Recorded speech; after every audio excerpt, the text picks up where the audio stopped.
तो मैं गांधी की तरह इस कानून को फाड़ता हूं। ये अनकॉन्स्टिट्यूशनल है सर।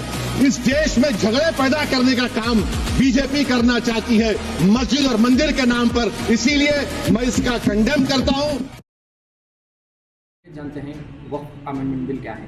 पहले हम लोगों को जानने की ज़रूरत है कि वक्फ के मानी क्या हैं। वक्फ के मानी ये हैं कि जो भी जायदाद या फिर जो प्रॉपर्टी हम अल्लाह के नाम पे कर देते हैं उसे वक्फ की जाती है करके बोलते हैं। और ये वक्फ की हुई प्रॉपर्टी क़यामत तक वक्फ की ही रहती है, ना तो इसे कोई बेच सकता है या फिर कोई इसे गिफ्ट कर सकता है।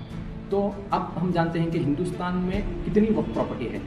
सेंसस के हिसाब से जो सच्चार कमेटी की रिपोर्ट थी, इसके हिसाब से ये बताया जा रहा है कि ये 120 करोड़ जो है प्रॉपर्टी है वक्फ के अंडर में है, लेकिन एक्चुअल वक्फ की प्रॉपर्टी जो है 12,000 करोड़ की जो है वक्फ की प्रॉपर्टी है। और हिंदुस्तान में तीसरे मुकाम पर जो है वक्फ की प्रॉपर्टी सबसे ज़्यादा है। पहला आता है डिफेंस और दूसरा आता है रेलवे का और तीसरा आता है सबसे ज़्यादा प्रॉपर्टी या फिर जायदाद जिसके पास है वो वक्फ के डिपार्टमेंट के अंदर है। तो आई हिंद हुकूमत ने ये जो वक्फ अमेंडमेंट बिल आई है, कोई नई अमेंडमेंट बिल नहीं है। ये 1995 में वक्फ एक्ट लाया गया था, तो इसमें ही कुछ चेंजेस लाए गए हैं। तो आइए जानते हैं कि इसमें क्या क्या चेंजेस लाए गए हैं। पहला चेंज ये है कि नाम ही बदलाकर वक्फ अमेंडमेंट एक्ट बना के जो है इसमें उम्मीद बोल के एक नया नाम जो बीजेपी की सरकार है वो लाई गई है।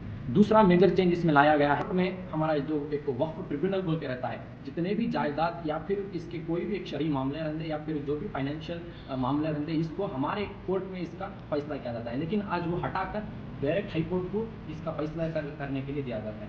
तीसरा इंपॉर्टेंट जो इसमें चेंजेस लाया गया है वो है जो वक्फ कमेटी के पास जो पावर था, जो एक कमेटी बनाई जाती है वक्फ के, जो भी डिसीजन है ये प्रॉपर्टी वक्फ के है या नहीं डिसाइड करने वाले कौन थे, पहले वक्फ के कमेटी वाले थे। अब वो पूरे पावर्स लेकर एक डीसी डिस्ट्रिक्ट कलेक्टर को दिया जा रहा है। हालांकि हम सबको पता है कि डीसी डिस्ट्रिक्ट कलेक्टर जो है एक तो हुकूमत के अंडर में ही काम करने वाला है, तो हुकूमत के हक में फैसला देगा।